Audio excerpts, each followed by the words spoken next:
شام سے ایک قافلہ مکہ کے لیے روانہ ہوا، جس قافلے کی قیادت ابو سفیان کر رہا تھا۔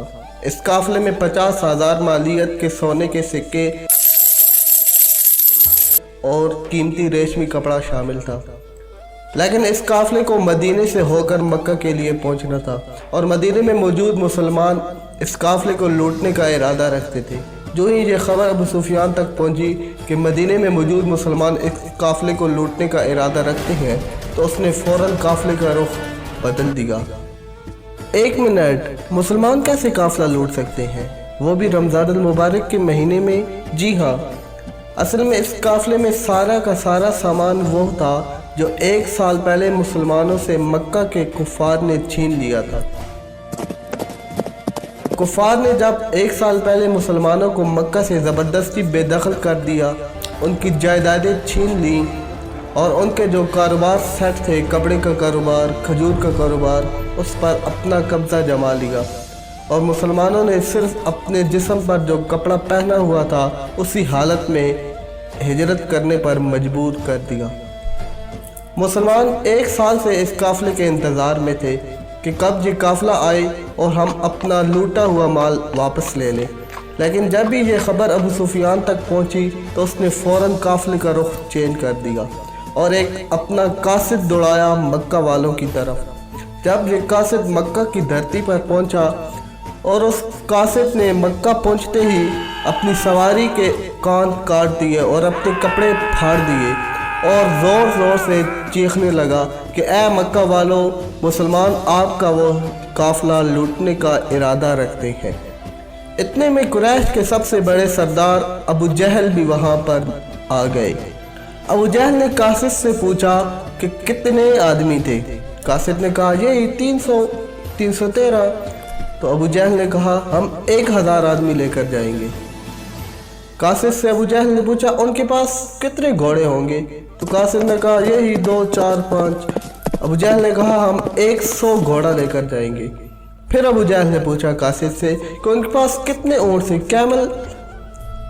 تو قاصد نے کہا یہی 60، 70، بس اتنے ہوں گے۔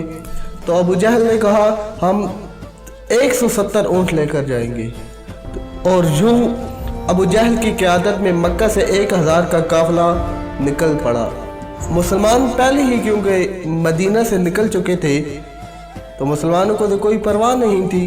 ادھر سے وہ قافلہ بھی پہنچ گیا ابو جہل کا، اور بدر کی وادی میں دونوں آمنے سامنے ہو گئے۔ 17 رمضان المبارک 612 عیسوی بمطابق 2 ہجری جنگ بدر کا مارکہ وجود میں آیا، جب اللہ کے نبی حضرت محمد صلی اللہ علیہ وسلم نے دعا کی اے اللہ، اگر یہ 313 آج اس دھرتی سے چلے گئے تو تمہارا نام لینے والا قیامت تک کوئی بھی نہیں ہوگا۔ اس دعا کے ساتھ جنگ کا آغاز ہوا۔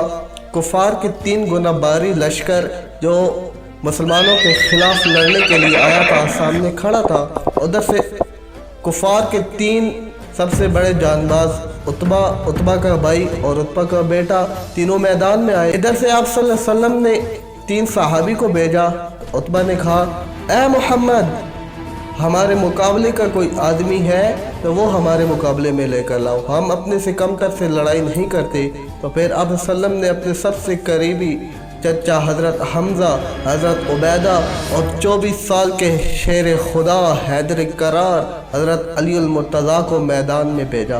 دیکھتے ہی دیکھتے مسلمانوں نے ان 3 کافروں کو جہنم کے واصل کر دیا اور فتح یاب ہو کر دوبارہ اپنی صفوں میں آ کر کھڑے ہو گئے۔ ابو جہل نے جب یہ منظر دیکھا تو غصے سے پاگل ہو گیا، تو اس نے اپنی فوج کو ایک ساتھ حملہ کرنے کو کہا۔ مسلمانوں نے ڈیفینسو اسٹریٹجی اپنائی ہوئی تھی۔ جب کفار نے مسلمانوں پر ایک ساتھ حملہ کیا تو کفار کے حوصلے پست ہو گئے، کفار کو شکست کھانا پڑی اور وہ دوبارہ اپنی صفوں میں لوٹ گئے۔ ابو جہل نے اپنے فوجیوں کو پمپ کیا، اپنے فوجیوں کو سمجھایا کہ وہ ہم سے 3 گنا چھوٹے ہیں، آپ کیا کر رہے ہیں، لڑو ان سے۔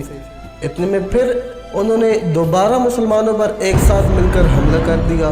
اس لمحے میں یہ ہوا کہ ابو جہل مارا گیا جو کفار کا سب سے بڑا سردار تھا، اور کفار کی فوج میں افراتفری پھیل گئی